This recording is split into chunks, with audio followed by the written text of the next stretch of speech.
Hey, David Wygant, 10-minute daily reality check. Football. Saw the games yesterday. I was actually with my beautiful, amazing daughter. And when I'm with my daughter, I do not watch any football. As a matter of fact, she'll say to me all the time, Dad, I hate football. This weekend, she actually informed me that she's a Dodger fan. Interesting. Fair weather fan? Maybe. Dodgers did lose the World Series last week, but according to Layla, she is now a Dodger fan. So I started asking her why she doesn't like football. And she says, well, it's not that I don't like football. It's just not my favorite sport. I said, well, what's your favorite football team? And she looks at me and she says, the Saints. And I'm like, the Saints? Well, her mom's from Louisiana. And I look at her and I said, your mom doesn't even watch the Saints anymore. She's not even caring about the Saints this season, even though the Saints are 6-2 and having a phenomenally good start to the year, better than anybody even thought. They're one of the surprise teams in the NFL.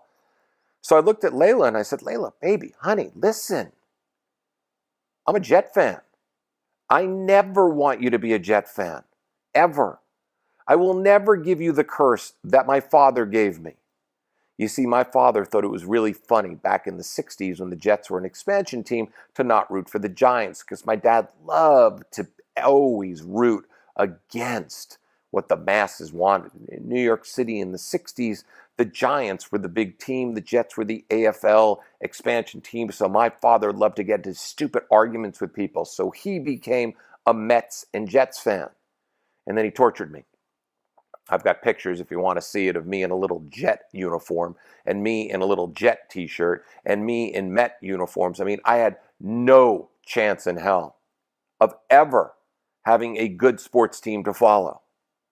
Now, granted, the Jets are 4-5 this year. They're having a little bit better of a year than people expected, but of course, the Jets can't even fuck up right. It's almost like the Jets can't even figure out that they're never going to have a good quarterback, so the Jets are so cursed that way. So in a year that they're supposed to be tanking, they're actually winning more games than people imagined. So I looked at my beautiful little daughter and I said to her, you know, babe, the Rams are doing really well. Where do you live? She goes, California. I said, what city do you live in? And she said the name of the city. And I said, but there's a bigger city around the little city that we live in, because Los Angeles is this really weird place where there's all these mini cities within Los Angeles. You literally can cross a section of LA. Where I live, you can go from Westchester to Playa Vista to literally Playa del Rey to literally Venice to Marina del Rey, all in the span of like 4 seconds. You can literally go to Mar Vista and cross over there, because it seems like every square block there's another city in Los Angeles or another part of Los Angeles. It's the strangest thing in the world. Where I grew up in Scarsdale, New York. Scarsdale was a big radius. Like, you actually could drive 20 minutes or 25 minutes or even 30 minutes and actually still be in Scarsdale. Here in Los Angeles, if you drive 25 or 30 minutes, you might not make it out of your driveway. But in times when there's not a lot of traffic, you actually can literally touch 7 or 8 cities within a city. So I looked at her and I said, you're in Los Angeles. She goes, oh. I said, the Rams are a really good team. Become a Rams fan. And she says, Dad, I just really don't like football. I like tennis. Well, that was the end of that sports conversation with my daughter. Let's talk a little bit today about something besides my wonderful kid that I think has died. Chivalry. Where the fuck is chivalry gone? You see, when I am out and about all day long, when I'm with my absolutely precious, amazing girl, I'm always very chivalrous to her. You see, when my daughter grows up, she's going to have to compare herself, or actually compare the men that she dates, to her father. You see, that's the role that I have. That's what being a father is all about, is really showing your daughter or your daughters how they need to be treated by a man.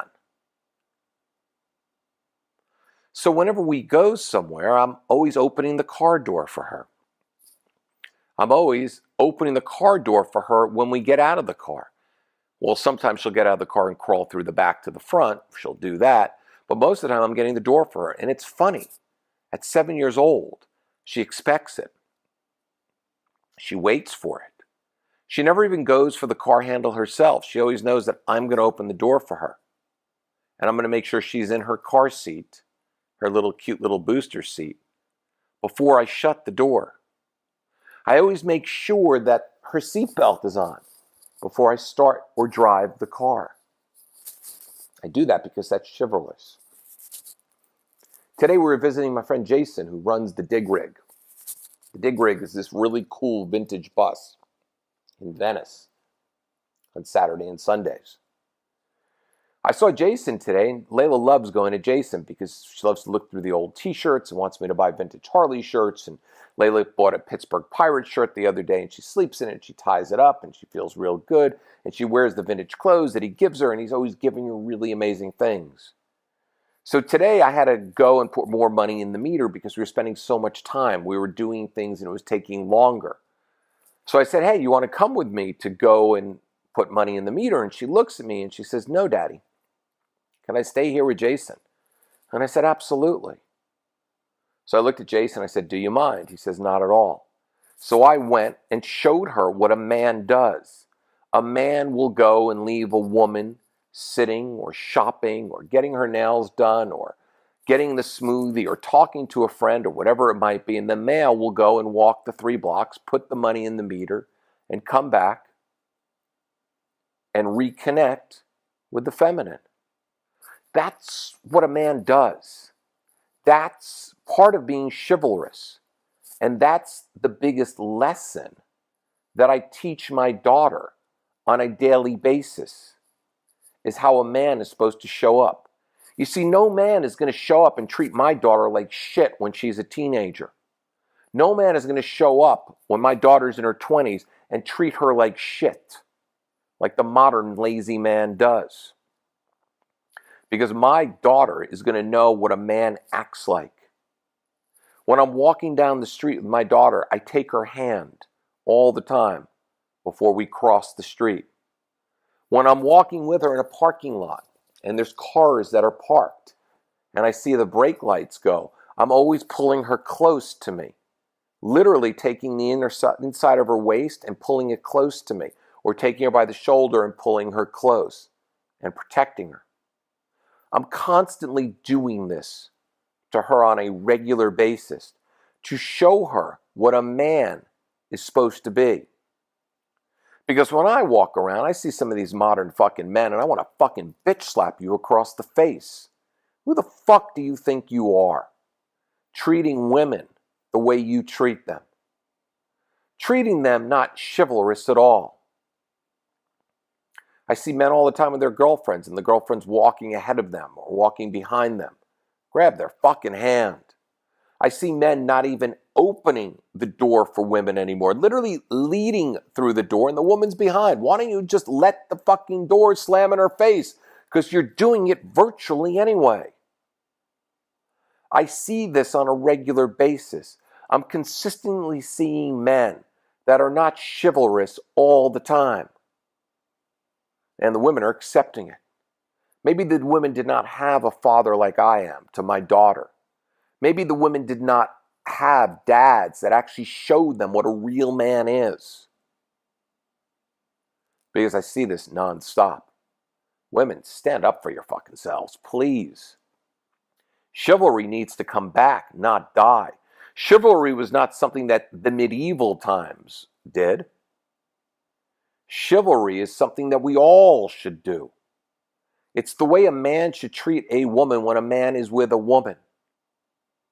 Yesterday, Layla and I went to a jewelry store to get some chains because Saturday we went to this really amazing festival called Mercado Sergado, I think the name of it was. And I bought a couple of old vintage Indian rings, Native American rings. They're amazing. And they gave Layla a couple of free things, which a lot of people do, because whenever I'm with Layla, the way that I treat her and the way that I show my love for her, people are always giving her things all the time. It's interesting. It's probably because they haven't seen a man act so chivalrous because chivalry seems to be dying in today's modern swipe Instagram culture. Oh yeah, that's right. The modern man is chivalrous. He allows his girlfriend to log on Instagram before he does. And he allows her to check her Facebook feed before he checks his Facebook feed. And when a text comes in at the same time, instead of having multi-orgasmic experience, they have multi-text experiences. If her friend texted and his friend texted, what happens is sometimes the modern man says, go ahead, you can text your friend back before I do. What the fuck, people? Come on. We went to this jewelry store, and I patiently let my daughter get these chains. I needed a chain for something that I got too, but I didn't want to buy it because the day before, Layla kept track of things that I got and things that she didn't get. Because it's this 50-50 thing. When we go and we do or we get and we shop, it's like if I get something, she has to get something. Or if she gets something, I don't get something. It's an interesting dynamic, and I always honor it. And I always make sure she says thank you. And I always make sure that she knows she's appreciative. And I say no to her a lot because I don't want her to expect things at all.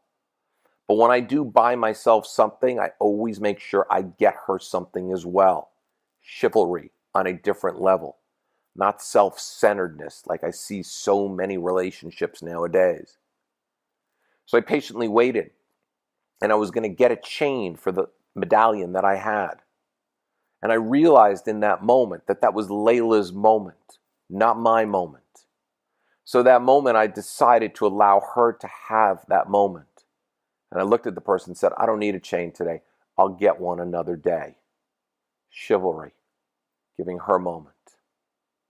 Chivalry needs to come back, folks. It's a beautiful thing when a man and a woman connect in a very chivalrous way. Bring it back. Treat a woman like the beautiful gift that she is and the beautiful gift that you've received. And watch the way she blossoms around you. And for those of you who are dads, listen up. Because you're going to learn the greatest lesson. Because you, by being chivalrous and treating your daughter the way I described, your daughter won't fucking date the assholes that are going to be coming her direction. That's today's reality check. Be chivalrous too for me. Spread the podcast around. Post it on your Facebook wall. Share it on your Facebook. Share it in Instagram. Like it in all the places that you like it. Because I want the masses to be listening to this podcast. Because all I'm asking for is 10, 11, 12, 13 minutes today of your time. Enjoy your beautiful Monday, first Monday in November. First Monday after daylight savings time ends. How did it feel this morning? How many of you complained about it being too cold or too dark at 5 o'clock? I love it. It's a change. Change is good. Here's to chivalry. I'll see you Tuesday.